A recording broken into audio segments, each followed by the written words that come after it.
I've been using the INÉ Wallet for nearly 10 years now. It's a great wallet. It's slim, it's got RFID, anti-ID, theft protection, and just really easy to use. But I wanted to go slimmer. So when I saw the Super INE Wallet, which essentially combines a 3000 mAh power bank with a really slim wallet, I was like, wow, that's a great idea. I'm always in situations where I need a power bank and never have it with me when I need it. And the only thing other than my phone and keys that I always carry with me is my wallet. So to have a product that is both a wallet and a power bank is simply a really great idea. Why isn't the market just flooded with more products like this? It just doesn't make sense. Well, that's what I'm going to try and do in this review. I'm going to try and make sense of that. Here's the box for the INE Wallet. Unlike other boxes I've seen, this box is metal. It feels and looks luxurious. It's very promising for the wallet inside. Well, I've got high hopes for the wallet. Sliding off the paper sleeve, you can see the embedded INE logo. Man, this box is good. I wouldn't be surprised if there was some Belgian chocolates inside. The first thing you get is an intro to the wallet, a 2-year warranty card with contact information, a user manual. You won't need that, as sticking things into things is pretty easy, and I'm talking about the USB cable here if you were confused. Next we have a USB-C to USB-C cable. There's a USB-C to Lightning connector cable. There's also a slightly longer and braided USB-A to USB-C charging cable, which you would use to charge the wallet itself. All the cables can be looped to your keychain, which is very useful, although I much prefer my inCharge 6-in-1 cable, which gives you so many connector configurations to use. It lets you charge any Lightning, micro USB and USB-C device from a standard USB port or USB-C port. Link to that in the description below if you're interested. Anyways, back to the wallet, because that's why you're here and not for some random cable.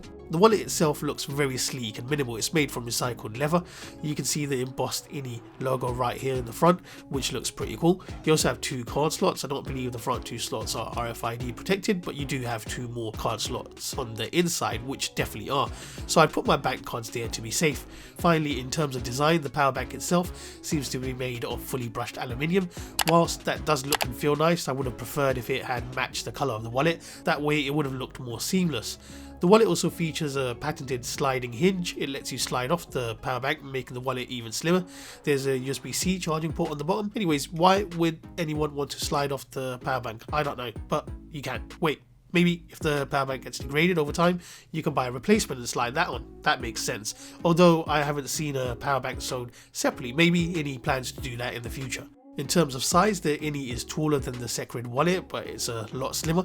It roughly measures in at 101.6mm by 76.2mm by 12.7mm, but you have to bear in mind that it doesn't have any place to put notes or coins. That's a bit of a letdown, but I'm willing to make that compromise on the basis this thing has a power bank attached. So how well does that power bank work, I hear you ask? It holds 3000 mAh of power. That's obviously not enough to charge most phones fully, but it's definitely enough to charge your phone when you're in a pinch. When you plug this into your phone or any other device that can be charged, the LED on the wallet will light up blue to indicate that the power bank is charging. Oh good, right?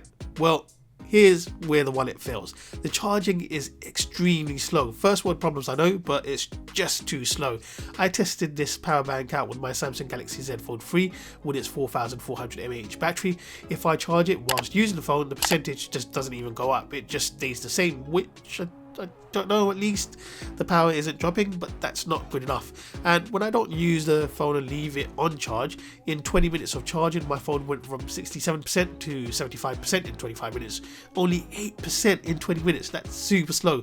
0.4% per minute is just terrible. So what's my final thoughts on this wallet? The INE Wallet looks really good. It's slim and made from quality recycled leather, and you even get RFID anti-ID theft protection, which is super, albeit the front 2 slots aren't protected, so you want to limit that to just ID cards or travel cards. So technically you only have 2 slots for bank cards. Now I know I was a little harsh on it for slow charging speeds. In reality, it's probably more suited to keeping as an emergency backup to charge your phone when it's nearly dead.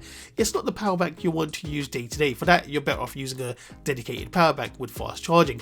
But if you need something in an emergency, you're willing to use a wallet that can't hold notes or coins, then you should get this. Personally, I'm going back to my INÉ Wallet. I don't think the INE's worth the 60 quid it cost. However, if you're interested, I've placed links to the INE Wallet as well as the inCharge 6-in-1 cable in the description below. This has been Raju Rahman from Tectonic. Thanks for watching. If you enjoyed this video and it helped you, please subscribe and like. That would really help me out. And don't forget to check out these other videos too.